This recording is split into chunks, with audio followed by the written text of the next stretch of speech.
Élément indispensable avant de rentrer en piste, les patins. Puis s'en suivent genouillères, coudières, casque et protège-dents. Les joueuses sont enfin prêtes pour une séance de roller derby. Moi, je vais la pousser comme ça. Mon but, c'est de la pousser d'un côté à l'autre de la piste. Et elle va essayer de tenir comme ça et de changer, de faire des petits pas, de résister en faisant des petits pas. Ok ?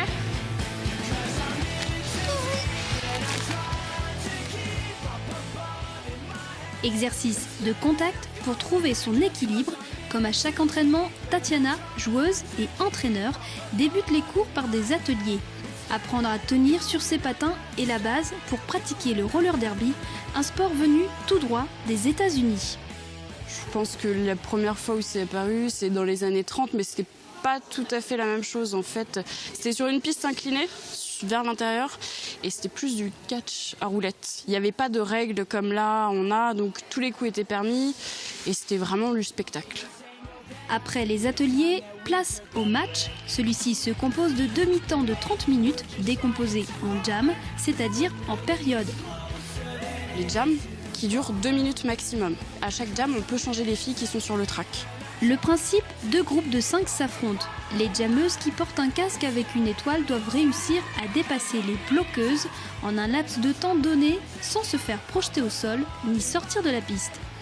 À chaque passage, les jammeuses marquent des points.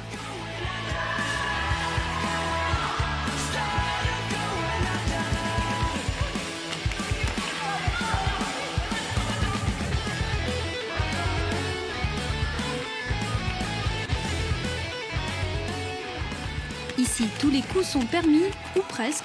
On ne peut par exemple pas céder des avant-bras, des mains et de la tête pour bousculer l'adversaire. Une discipline qui demande du physique, mais aussi de la résistance.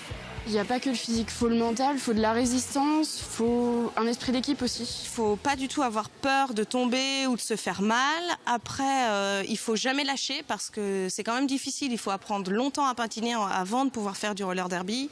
Et c'est encore très difficile. Ce n'est pas un sport qu'on peut faire dès le premier entraînement. Donc il faut vraiment être persévérant, patient et ne jamais se démotiver. Je voulais, c'était surtout faire du sport, me remettre au sport.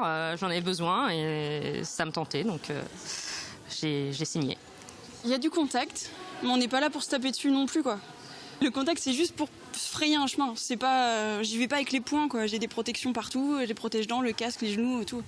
Donc si je tombe, je me fais pas mal. Et puis normalement, j'apprends les règles et je sais comment gérer moi et mes copines. Début 2015, les passeuses de dames espèrent commencer leur premier match devant le public.